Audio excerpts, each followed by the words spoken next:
this, I'm thinking is good for a one of these main stage submissions, because it is a short run, and it is a well-known game to people who had a Sega Master System, because it is one of the inbuilt games on one of the generations of the Sega Master System, where if you didn't have a game plugged in, this one would come up. People might know Alex Kidd America World fairly well, and the speedrun of it is fairly kind of Super Mario Bros-esque. There's a lot of holding right and pressing jump at very precise times, and the glitched speedrun is slightly crazy, as there are some ridiculous skips, but when we get to them, we'll get to them, so yeah, let's give it a whirl. Then I NTSC speed. Haven't got my inputs up. I put some inputs up. Where is our inputs? That's what we're looking for. Inputs. There we go. Okay, cool. Let's take it away.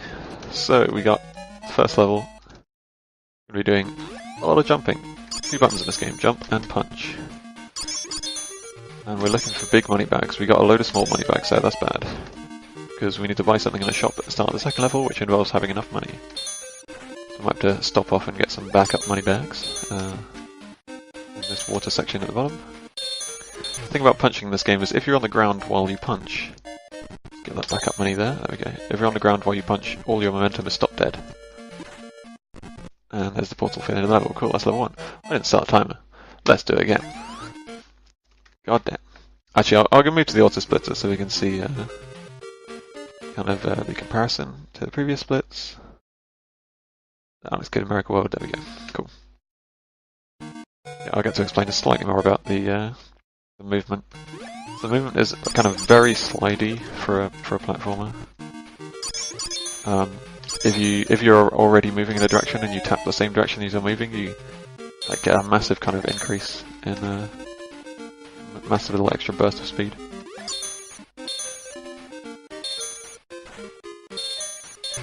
Precise stuff there to root picking up enough gold.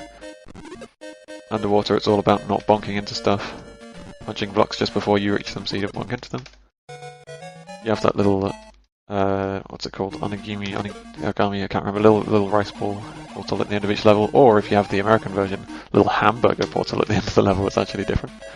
So that's the bike we needed to buy. We needed 200 gold from the first level to be able to afford it. Go in the shop, buy the bike, jump over these red dots or else you crash the bike. And yeah, it's fairly simple once you have the bike. This level obviously would be super long if you didn't. And then you get to the first Janken match, which is these rock paper scissors match. But first we're going to pause in a precise spot so that we skip all his text boxes and he doesn't start lecturing us on how to play rock paper scissors. So I'm good at rock paper scissors and I can get the right answer every time. So for a start, rock beats scissors. Oh, there's some frog stuff happening in the background there. That's to do with the pause glitch. But second of all, most importantly, scissors beats fire, because fire is garbage. It's like F tier in rock paper scissors. Just never throw fire. Don't do that. It doesn't beat anything. It beats like paper, and that's it. Like, why would you bother? Anyway, we're on to a second water level. We're going to try and not bonk on these blocks, and bonk slightly, and then we have to wait for this tentacle a bit.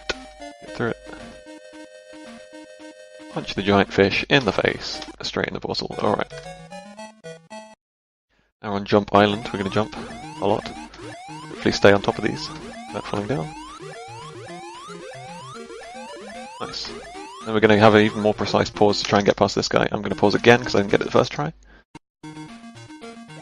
Oh, we hit his text box anyway. You can see it's a massive text box, so what I'm trying to do is pause on the same frame that he would, the frame before he would start speaking, and then it skips the text box. Next level is a helicopter level, and if we stay in the helicopter, it's just a bonus money grabbing level, so actually you just crash the helicopter as fast as possible, claim that vehicle insurance, and swim to the end of the level. Punch another giant fish in the face. Here we have this village level. We're going to jump up here to get this stash of gold. And then continue along. Trying to hold right as much as possible. We have a boss at the end of this level, which is the bull. and we're going to try and kind of completely lock him against the edge of the screen there, and then pause at the right time to try and skip this guy's text box. We're going to pause a couple more times because it's not in the right place. Another one. One more. There he is. So he doesn't have his text box, and we were jumped to be in the precise place where the portal appears, which is why the end level ended straight away. So I opened the menu and closed the menu super fast at the start of this level to select this ring which we picked up in level 1. And that makes our punches wipe through everything on the screen here, as you can see. So a couple of well-placed ones of those. Those ghosts kill you instantly if they touch you, by the way, but for the first few seconds they appear, they don't, so that's nice. Yeah, so that ring makes easy work of that level. We're going to pause again in exactly the right place to skip only one of his text boxes this time. So you can get that pause where you only manage to skip the first one of his text boxes. This is Scissor's Head, the previous guy was Rockhead. You may notice the theme here. And Scissors beats paper. I'm really good at this game, by the way, so I'll just win each round. It's completely random, I swear.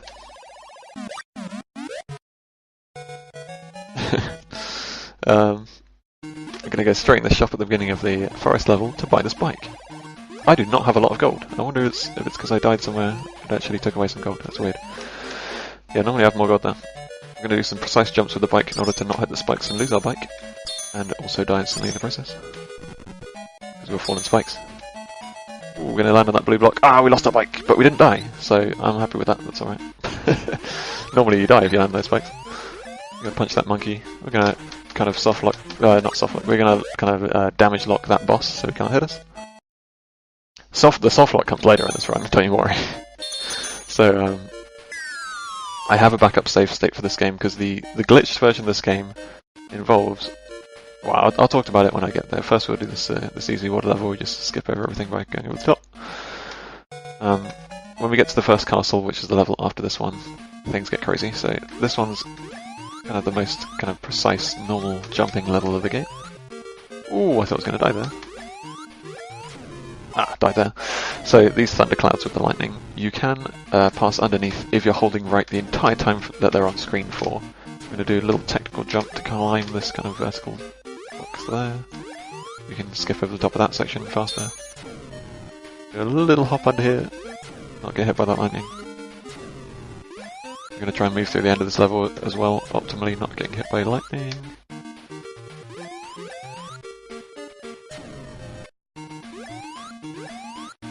Nice, okay.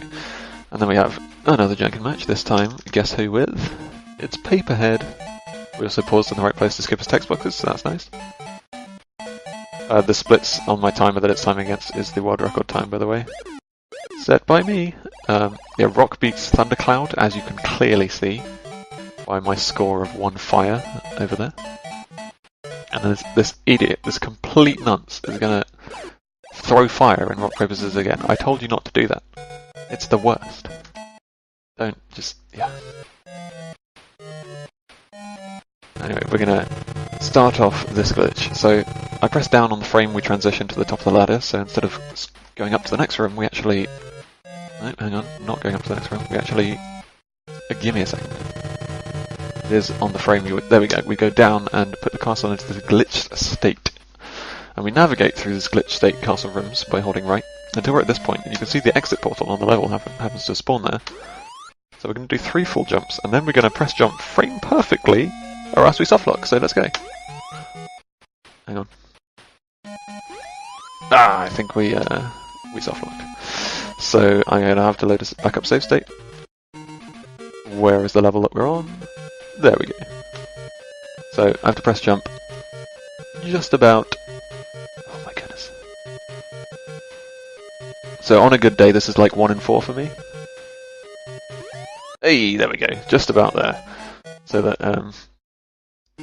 you know, we appear back on the level, right on the exit. If we were to appear anywhere else inside a wall we would die, but since we're also touching the exit portal we managed to get out the level before we die from being inside a wall. So that's nice. Straight into Scissor's Land, where Scissor's Head is waiting for us again. We skipped Rockhead, the second fight with Rockhead, because he was in the castle somewhere, but left him behind. And now these turn into actual fights, where Oh, let's switch to paper because that's a better option, I reckon. Oh, I get wrecked. So, yeah, after you beat these guys in rock, paper, scissors yet again, they realise they can't beat you in rock, paper, scissors because I'm too good. So they try and kill you in very strange ways. But you just punch them in the head 3 times and win the fight as well. Now on this real long helicopter level where we actually don't crash the helicopter straight away, and some more difficult stuff happens. Mashing is also advised for gaining height. The more you mash A, the higher you get.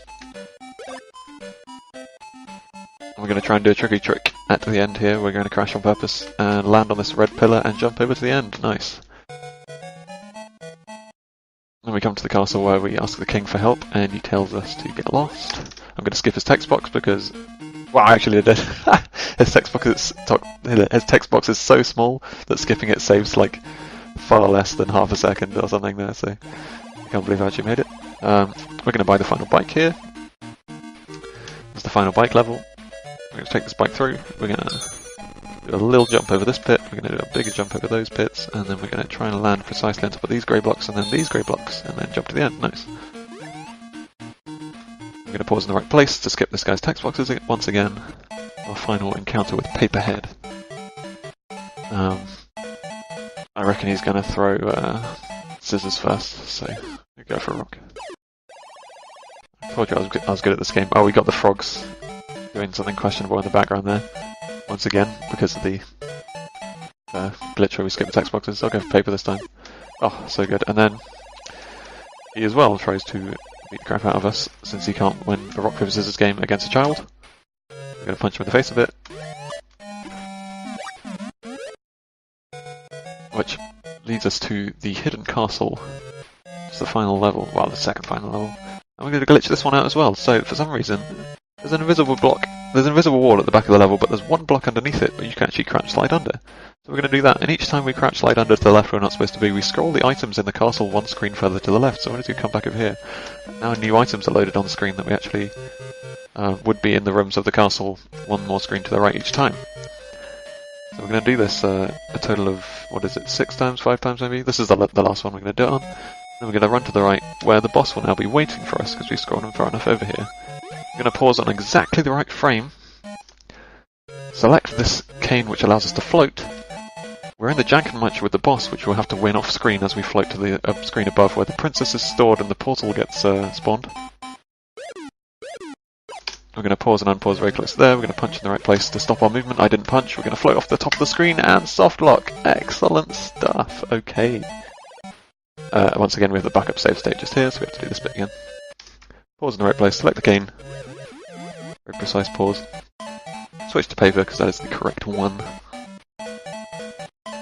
So it's important to punch as because it stops your momentum. As I was talking about at the start of the game. So there we got the punch. And now we're not floating. All we have to do is press up once to select the right rock, paper, scissors option, because we're still playing rock, paper, scissors off screen at the bottom here. We have to win the match.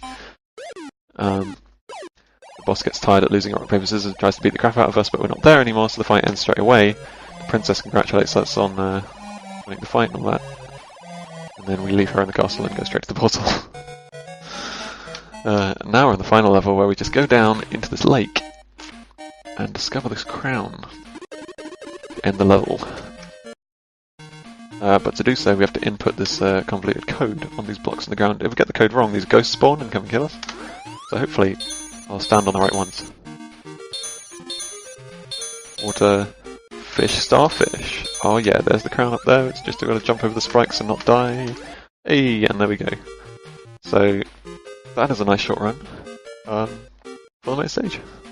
Hopefully, that's my submission. Sorry, my microphone is a bit bad. It's a kind of backup headset at this moment.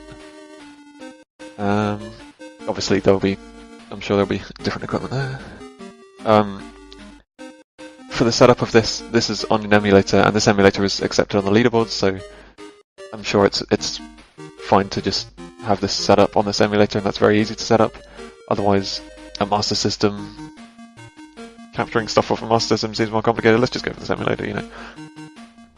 But yeah, that's Alex Kid in Miracle World, and thanks for watching.